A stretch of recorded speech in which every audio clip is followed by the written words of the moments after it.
One day you will tell your story of how you've overcome what you've gone through, and it will be someone else's survival guide. A quote by Brené Brown. It couldn't be more true than for my guest today, Anne Jackson, whose life journey has been nothing short of a survival guide for all of us who are experiencing our fair share of challenges.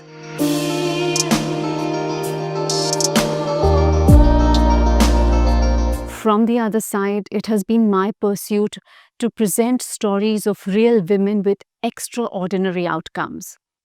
I've been fortunate to meet some incredible women. And then once in a while, I too am surprised by their resilience and will to carry on.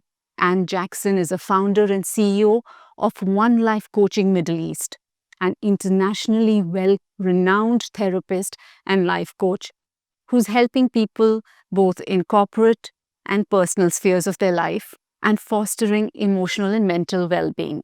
But what makes Anne interesting is her own story. Anne speaks 5 languages, is a single mother to a 21-year-old and an 18-year-old, has changed 3 careers, from advertising to teaching, and now pursuing what has innately been her desire of helping people and adding value to their lives by being a life coach. From the other side, we are in conversation with the very eclectic Anne Jackson. Thank you, Anne, for coming. Thank you for having me. And every podcast that I've done thus far starts with a question that I ask every guest, which is really about their childhood. The fact that you're a therapist, you know this already, that a lot of empirical data now suggests that the early days of childhood have a huge bearing on the person we become. But your journey cannot be covered if we do not dwell on what your childhood experiences have been, because they have been so rich. Would you tell us a little bit about what kind of cultural, religious, social influences you've had and how that has attributed to the person you are today? So you're very, very right. The ages of 0 to 14 have a huge effect on how we think unconsciously when we are older. So sometimes we don't even know where we're getting it from, but it's the ages of 0 to 14 that has a huge effect unconsciously. So we're not even aware that it's having a huge effect. Where I start from, I could start from so many areas. I was adopted from England by 2 people who are Brazilian, but actually my father is really Portuguese. He happened to be born in Brazil, but his family are Portuguese and my mum are Brazilian. And that in itself gave a huge question to me as to what is my culture, because I was brought up Brazilian, I was brought up Portuguese, I speak Portuguese. There was never anything English in our house at all. There were no English friends. There was nothing English. I was in England, but I might as well not have been in England. And what age were you, Anne, when you were adopted? I was like 0. So right from the beginning. So there wasn't any cultural shock where you were concerned because you only knew to be There with was your Brazilian. completely a cultural shock because most of my family. So I stayed in England till I was about 4, and then we went to live back in Brazil. Now, all my family are brown skin, so I'm the only white person there. But I was also told by my parents, my mum, that I must never tell anybody I'm adopted because people will never like me. I'll never have any friends. I'm the B word. This is really bad. So I must never, ever, ever tell anyone. And I had to come up with this huge story of how I'm Brazilian and I'm sort of fair skinned. I'm just a different color. But everybody was brown. And my mum would put me in the sun and burn me with no sun oil, or with sun oil actually, but no suntan, to try and make me brown. And she would say things like, when are you going to turn brown? Like, when do you turn brown? It was all so culturally different. I didn't know it was different, but I knew it was different, if that makes sense. I knew I wasn't like the people around me. Sure. My aunt, when I was in Brazil, she would literally, like when she bathed me, she'd scrub me with wire wool to take my freckles away. So I'd be like red raw, bleeding, because brown was good and white was bad. And it's really funny because when you look at, people have such a different idea. So they say, it's like third world, children get adopted into first world, and it's, the white So people only in the period babies that go first. and the white people are empirical and whatever, and it was totally the opposite for me. Like, it was bad to be white. So yes, it was. You were really trying hard to be brown. I was being made to try hard to be brown. So, what was it that you were saying to yourself when you were being scrubbed and when you were being tanned in the sun? What was it that was going on in your mind? What did So you understand? that's only a tiny part of the trauma I lived through, so it wasn't really as bad as the rest of it. So I didn't really say much about it. I didn't really think much about it. It was only when I was older that I started like unpacking everything. I was like, that actually has an impact on me. It also had an impact on culturally, who am I? What's my identity? Because people assume I'm English. I've never been brought up English in any. I only learnt what a bacon sandwich was when I was 18 and went to university. Like, I had no idea that people put egg in bread. I knew nothing. I literally knew nothing. And it was really my first boyfriend who then became my husband, and they were very English. And I kind of learnt all about England and English in And his. this was after you got married. This was like at 21, I learnt how to be English. And he would call me a foreigner. He'd say, oh, she's foreign, she doesn't know. So people assume just because I look the way I am, I've had an English, and there's a whole amount of assumptions that goes into their heads because of how you look.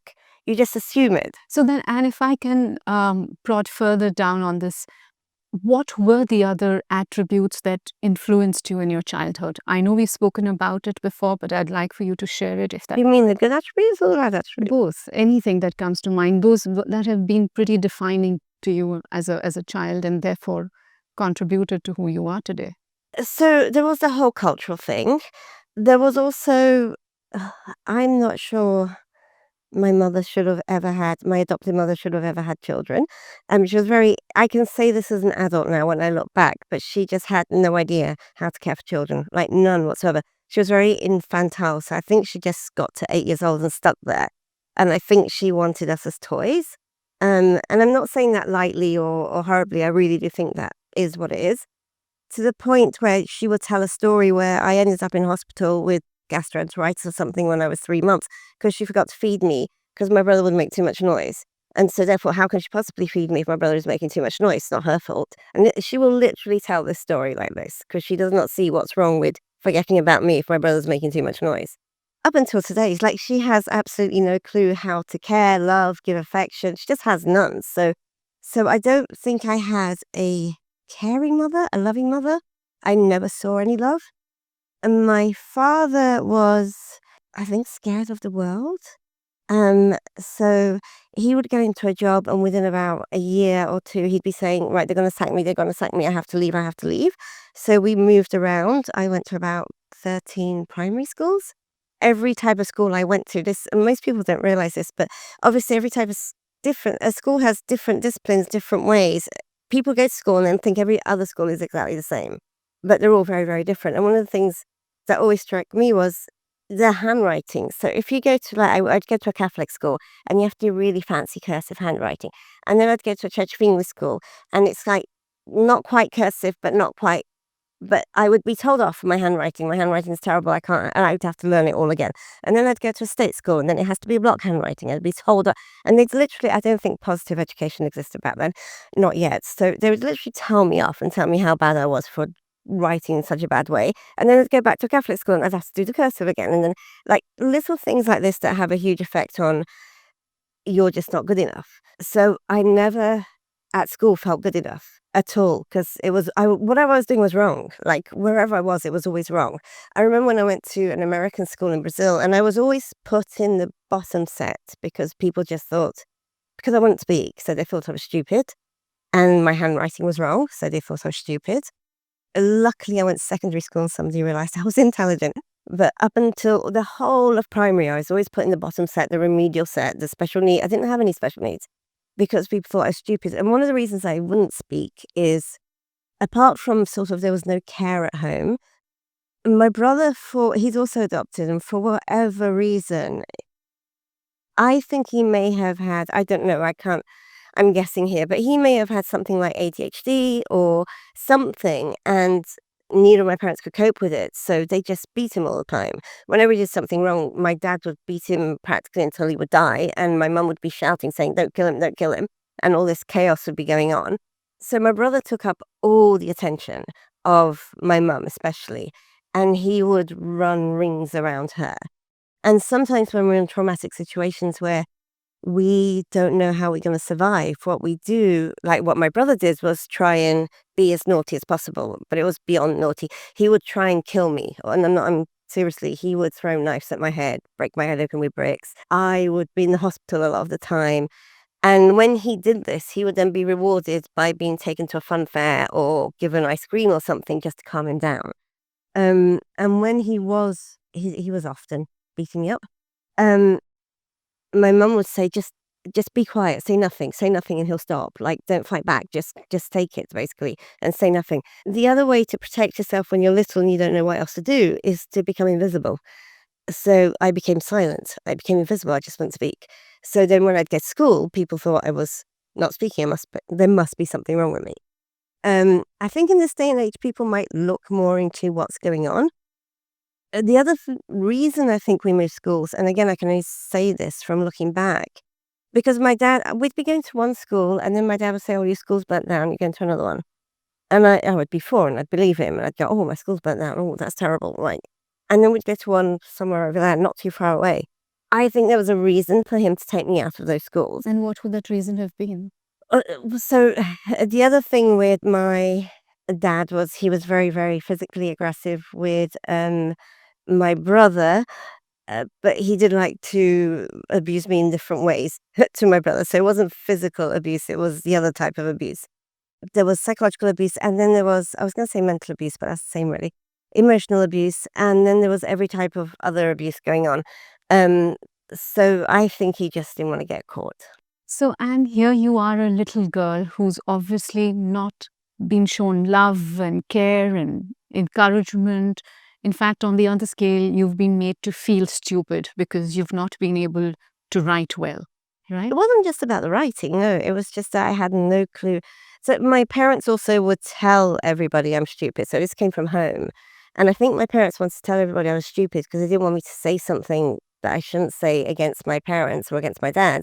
And people believed that. So I was always made to feel stupid at home, always. With something like this that you've experienced in childhood, and do you believe that your pain that you went through gives you today a greater sense of empathy towards others? For sure, it gives me a greater sense of everything. Um, I wouldn't wish my childhood on anyone at all whatsoever, but I'm very grateful I went through it. I hear sometimes when I'm talking to other professionals who do the same as me, "Oh my God, that's really terrible. I can't even imagine going through that." And I was sit there going, "I can." So I don't necessarily share it, and I don't necessarily share my story, which makes this a bit strange for me because I don't wanna hide my story, I'm not ashamed of my story, but I don't need to talk. I will talk about my story if somebody asks me, but I don't need to talk about my story. There's no burning need to say, it's not what defines me, so there's no burning need to say, "Look, here is me. This is." But when somebody's talking about, you know, anything, it's usually, "I've been there, I've done it, I've seen it, I've felt it." Um, People feel it in different ways, but I have a certain amount of empathy for what they're going through. So I'm just going to jump a little in terms of where we are today, in terms of the fact that today you're in a position where you affect lives, you help people navigate through their own emotional journeys. Would you sometimes sit there and think that nothing can be worse than what I have experienced in my childhood? So you're not going to tell me something that's either going to shock me or scare me. You're not going to tell me something that is going to shock me or scare me. And I think that's what makes people feel like I'm a real safe space because they can tell me anything and it's not going to shock me or scare me. But I'm not going to compare who's worse and who's not because everybody's own story and individual pain is valid and And as of worth to them. absolutely. So I'm not going to sit there, "Oh, is that it? I went through much worse, tough." And I'm not going to do that. And neither am I going to think that. I'm not thinking that in the back of my head either. Everybody's situation is important for them and important if they're coming to me for me to help them find a way to resolve it. So then if I can start really from when people are coming to you for help, I want to understand a little bit about how does one define mental well-being? What does it mean? What is the difference between, or is there a difference between mental and emotional well-being? you can't really separate emotional from mental because you can't just be all logic. We run on emotions. The world runs on emotions. If you look at all the films that are out there, they're either horror films to frighten you or love films to make you feel soppy or funny films to make you laugh. It's all about, the world is about emotions. We can't suppress our emotions. Well, we can because lots of people do, but it doesn't make us healthy. So mental health comes from emotional health. They're both the same. They're linked. You can't really suppress one from the other. One of the things that I find that has a huge influence in the way that we consume any kind of service or well being services is also largely an acclimatization of our culture. And what I'm alluding to essentially is, and that while there is a huge amount of conversations happening today on physical well-being, and everyone's talking about how it's important to invest time and effort in your body because this is the place where you're going to live the longest, it is your real estate, I still find that when it comes to mental well-being, people are still reticent about reaching out and getting that help. Why do you think that is?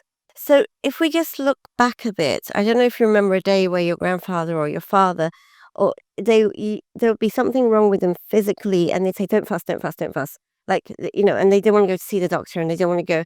So it used to be the same with physical health before physical well-being. Like now we look at preventative measures for our physical health. Sure. We will actually go and have checkups. But not so long ago, 50 years ago, whatever, you wouldn't do that. Like you only went to a doctor if there was something seriously wrong, That's right. which is where the mental well-being is at the moment, I think. We're still not there to say, we're going preventatively, let alone to cure something. If I do a little quick history, positive psychology only came in the 1980s. So before that, it was all, you only ever went to see a psychologist or a psychiatrist, and that's all there was really. You only went if there was something seriously wrong with you. Positive psychology came along because psychologists got fed up of taking people from the -10 spectrum to the 0 neutral spectrum and never actually taking them to the happy spectrum. Like, what can we do with your lives and how we can fulfill your lives? So positive psychology came along with, okay, you might be in neutral and 0, nothing particularly wrong with you, but let's make you the best version of you. That's So interesting how that, I mean, one would have thought that you go to a psychologist so that you can start to feel better. But I guess people went when they were feeling terrible and just got out marginally better. yeah, and they thought they were probably a lot better because they weren't as bad. It was And the people who were schizophrenic or, had psychology was very much about looking at people who were sort of marginalized and having real mental problems. So then the taboo came along that you only go to psychology if you have real mental problems, ones if you that were we clinically if diagnosed you were with clinically condition. diagnosed with a bad condition, it wasn't even a little condition. Um, so that taboo came along. So even though positive psychology started in the 80s, where there isn't really a taboo around positive psychology, there shouldn't be anyway, people in many cultures still don't look at that. They look at, like, there's still a taboo. There must be something very wrong. I'm going to be diagnosed. I've heard people say, there's nothing wrong with me, but if I go, I'll be diagnosed with something. They'll find something wrong with me. So they're scared to go in case somebody tells you that there's something wrong with you. Slowly, slowly, slowly, we are coming out of it. People are talking about mental well-being and mental health. And what do you think, and in your opinion, we could do to encourage more conversations about? So people want to get results from the outside. They want to know, like, who are they going to be, what title they're going to have, what job they're going to have, how much money they're going to have, where they're going to live. If they have this outside sorted, the inside will get better. Mhm. But it doesn't Yeah. at all. It's inside Whatsoever. out, right? It's inside out. So the first step to that is to actually know your inside. And most people run away from their inside. Most people have had some type of something that they haven't particularly liked in their past. Because up until 25, maybe 20, we are being told by society, our parents, and everyone that's around us what we should be looking for, where we should be going. Even their peers, it's all from the outside because, a 10-year-old, a 12-year-old, a 15-year-old can't really have those thought processes to say, this is who I am and this is who I want to be. So it's all about what do I want on the outside. And there's a lot of people who get to their quarter life and they realize, actually, I don't like any of this. I've become I don't know, an engineer or a doctor or what have you. And I've invested all this time in this, but I don't like That it. doesn't give me joy. And that doesn't give me joy. And then they're like, but I've done it. I've invested in it. I've got to be it. So then what is it, Anne, that we must be doing to start getting to know our inside better? What is the measure? What are the steps? We definitely need to talk. I mean, there are a few things that. When you say we need to talk, does it mean, are you alluding to the fact that we need to go and speak to a therapist like yourself? Yes, I always use this as an example. If your car broke down, are you really going to take it to your mother-in-law and say, fix it? Are you going to take it to your daughter, your son, your aunt, unless any of them are mechanics, are you going to get them round to do an intervention around your car? None of them have the tools to make your perception change, because first we have to sort out the backstory and look at that through the perception of now, because those perceptions that we keep from our childhood influence what we do in the future. And those tools that we had to protect us aren't going to be necessarily helpful when we're grown up, but we carry on using them and we don't even know we're using them. So some people, if they, I don't know, do. So but in a way, are you saying that some of these mechanisms, which are defense mechanisms as a child that you're adopting, you've got to unlearn to learn better ways of coping? We have to unlearn, yes. And then going by the analogy of when your car breaks down and you need to go to a mechanic, wouldn't you then say, Anne, that what needs to be done is to take the car regularly for a checkup? Yeah. So it's not just when it breaks down that you need to see a mechanic, but if you did see the mechanic regularly, you'd probably not get into a situation of a breakdown. Exactly. Totally agree with you. I see that most in couples. Couples will come to me when their relationship is hemorrhaging, when they're at the very, very last part and they would like someone to put it back together, but it's a lot harder work to put it back together than it would have been 15 years beforehand when they might have had one or two challenges. And that's the other thing, is that something that I learned. The reason I think I've been fortunate is in being a parent. I've been extremely fortunate because I knew that anything that has happened to me, I never want to repeat at all, ever. So therefore, I don't know how to be a parent. I can't do anything that was ever done to me. I need to go and learn it. And I literally went and got 100 books to learn different ways of parenting, how to be a parent. I went and read so much about how to be a parent because I wanted to learn how to be a parent. Like, I wanted to love my children and learn how to be a parent. And a funny story, my daughter, just before she went to uni, she was like looking through my bookshelves, and I have like about 10 of them at the back, my favorite ones, behind some other books. And she was just looking through my books to read some. And she found these and she went, did you read all them? And I was like, and she's 18 now. And I was like, yeah. And she's like, did they work? I was like, I don't know, you tell me. They don't want me to tell you. And she's like, yeah, I think they have. And she's so cute. And so I got the privilege to start on a blank slate and learn. I think one of the things that my childhood told me or taught me was that we have to learn life if we want to be the best version of ourselves. And the thing that I think all of us are looking for, and I was definitely looking for, which I have and I love and I cherish, is we want inner peace. We just want to walk around the world and have peace inside. It's like allows you to do so much more. You don't have to worry about anything. You're not worried about people judging you, or you just have that peace. So you can just go and do whatever you do. So, and finding that peace, you have to learn to find that peace. That peace doesn't just come. So, and just again, when you talk about inner peace and finding that inner peace, I also believe that, given your resilience and your determination, wanting to be a better parent, you were able to navigate your way through books and be that. Mm-hmm. But a lot. I still got lots of things wrong, so I'm not perfect. No, sure, I take that, but I would think that it just is it seemingly such a logical thing to do is when you want to better yourself at something, go learn how to better yourself. But that's where I find the challenge as well, because we aren't talking enough about mental well-being. But then on the other hand, I also see that there, I don't know if there is a situation or there is a time that we would come to that as we do our physical checkups, perhaps on a 6 monthly basis, we also need to look at doing our mental checkups. Are we emotionally sound? Are we feeling good about the way we are from the inside out? Would you think that's something that you would see happen sometime soon? That would be so wonderful, but no, I don't see that happening sometime soon, but it would be wonderful. In order for us to move forwards, we have to heal the wounds that were put on us. Until we heal the wounds that are put on us, we can read all the books we want, but they're not gonna heal our wounds. Um, we need to look at it again, and we need to relive it again, and we need to let that pain out, and we need to process that. And in letting that pain out and then getting a new perspective on it, which is completely true, possible and true and can happen, they believe that it's gone, it's forgotten, they never have to look at it again. It hasn't gone, it's actually manifesting inside us and probably will manifest as physical ailments when we're older. That there's a lot of research that, our emotional ailments manifest as physical ailments, but people just don't want to look at it. So do I see people going, oh, let's go and have a look at that? No, I don't.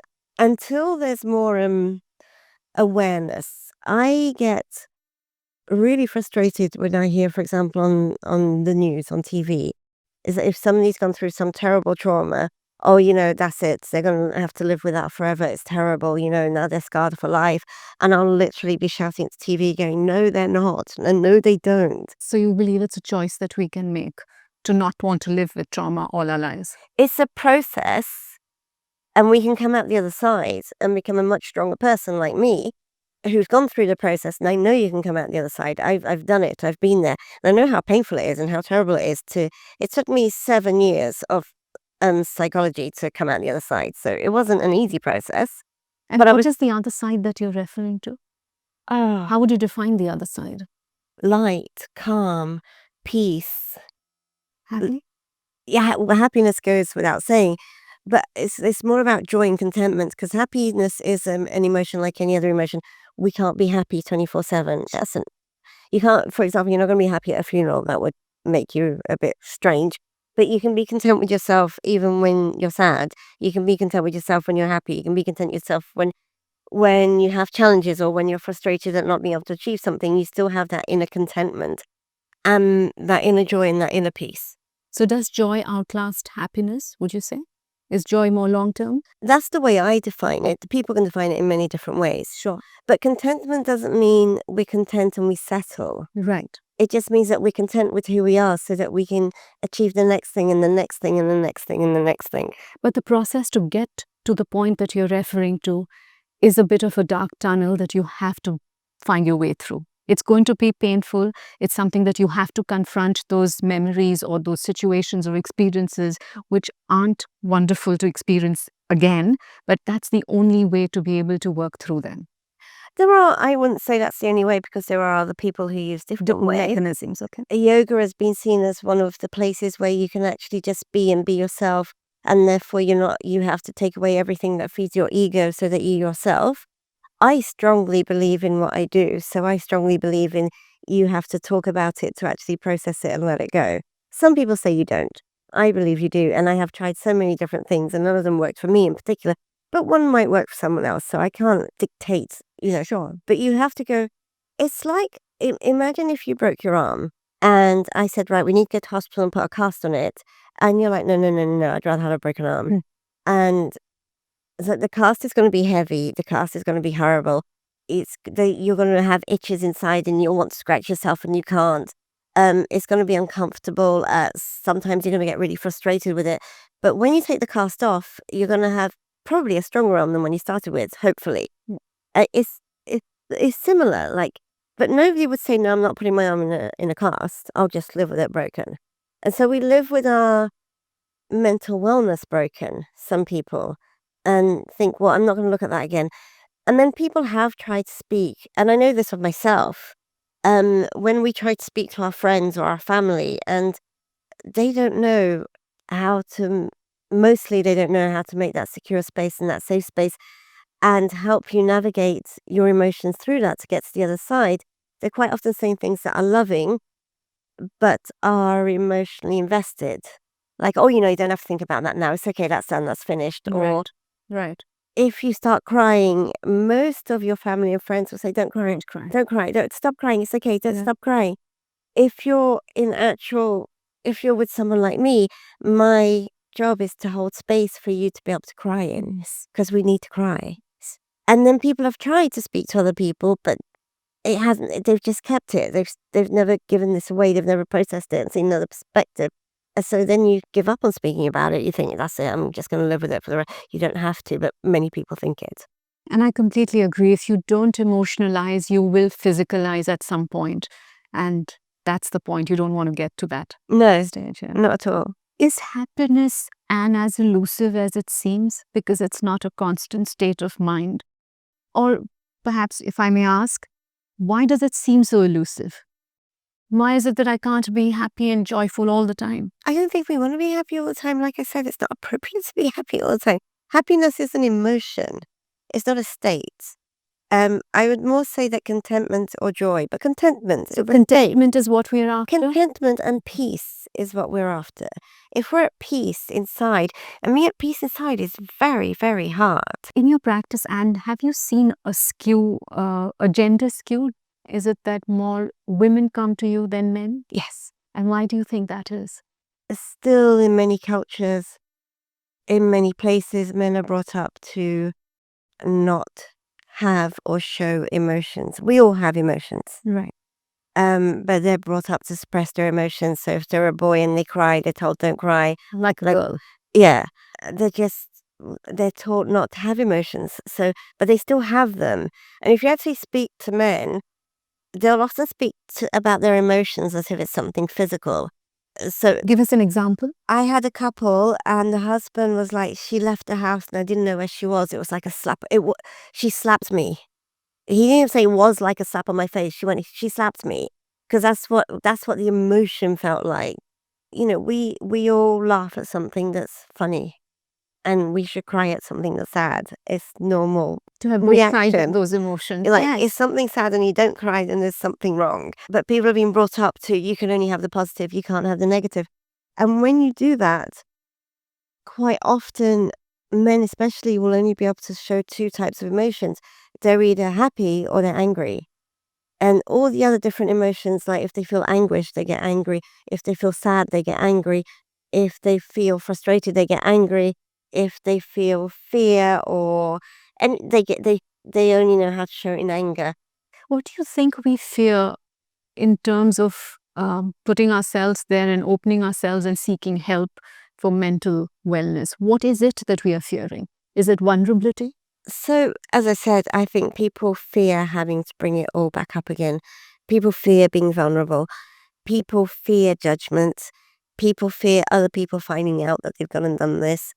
People still think that, and I'm grossly generalizing, I'm not saying all people, but people still think that being strong means not showing emotions. That's like, they're a really strong person. My mum was a very strong person. She never cried. And I'll be thinking, that's not quite right. Not showing emotions is strong. Now we know that showing emotions is strong, and not showing emotions is actually going to weaken you over and over time, year by year. But Anne, when we talk about parenting and parenting skills. So I was yes, just going back to the Yeah. point, it was only with therapy and healing myself and becoming the person I want to be that I then became the parent I want to be. So even though I knew all the theory and the logic and I knew it all in my head, I wasn't necessarily translating it, because quite often our unconscious brain will repeat patterns of our past and before we're even aware of it. So I would probably say I wasn't the best parent in those former years before I broke down. I was much better afterwards when I healed myself and I wasn't just relying on books. So what I don't want people to think is like, I'll read a few self-help books And I'll be all right. No, sure, of What course, happened? of course. And I think what you've just said is so hugely powerful, because often when we are hoping to teach our children to lead better lives than ours, we are advocating strength and courage and resilience and determination. I think the lessons have to be shown rather than told. So if I'm not standing up for myself, I'm not going to be able to teach that lesson effectively to my daughter, who I'm hoping and wishing stands up for herself. Right. So what we learn around us in our environment from the ages of 0 to 14 is what goes into our unconscious mind. That's right. And our unconscious mind will take over when we're a grown up. So if you are watching cartoons when you're very little and your parents are in the background talking, not to you, nothing to do with you, you're watching cartoons, but they're like worried about how they're going to pay a bill and where they're going to get the money from the next bill and they can't possibly pay this bill. Your unconscious mind is picking up on that. And you will probably grow up to think that money is hard to get and you were never really going to have a lot of money. And you won't even know where that came from, but it came from there. So if you don't want your child to be anxious and you don't want your child to be depressed and you want your child to stand up for themselves and you want your child to follow your values, whatever your values are, you have to live them. So we have to live what we want our children to be. And something that it's always been my mantra, as it were, is that if I won't do anything that I won't be able to tell my children. You won't do it. If I can't tell my children, then I shouldn't be doing it. Because anything I do, I should be okay with, and therefore I should be able to tell my children. Like child appropriately, I'm not going to tell them some of the stuff I got up with until they get older, but now they know everything. God. But no, I'm not going to do anything that I wouldn't be able to tell my children. You know, what I found interesting is once when we were conversing, you mentioned to me that, and you said it so matter-of-factly, that I don't have rules for my children, just No. values. Yes. Tell us more about it. Trust is a huge thing and was a huge thing with me growing up. There was no trust. There was no trust about anything anywhere. So my parents didn't trust the world, didn't trust anyone at all. There was like literally zero, -20 trust, let alone zero trust. Because I actually went back to university and I did my master's in teaching and I did my PhD in teaching. So I was lucky enough and I was one of the first people in the UK to be chosen to do positive teaching. This was many years ago. So I knew about positive teaching and I could bring that into my parenting. So I was lucky to know that. And I practiced that at school. So I was lucky to be able to practice that. But there was no trust. So I wanted to trust my children. And I wanted my children to trust me. Like this was a very, very big thing. It's still a big thing. Is that the foundation of your relationship with your children, you'd say? That is the foundation. So you can't have trust if you have rules, because by default, the rules are there because you don't trust your children. Interesting. What about setting boundaries? Do you think Boundaries comes from values. They don't come from discipline and rules. Trusting children to their ability and their age, of course. So I'm not going to trust my child to be able to cross the road at 2 years old. I will trust what my children say. But along with that, they also grew up knowing age appropriately as that if they're going to not tell me the truth, then there's going to be huge disappointment, and then the trust goes. So they have the trust until they don't tell me the truth. And then they don't have the trust. And so they're not going to be allowed to do A, B, C, D. It's rather than I don't trust you, so I'm not going to let you. It's like I do trust you and I will let you as long as you don't break that trust. Sure. Then tell me strategies for self-care or that contentment.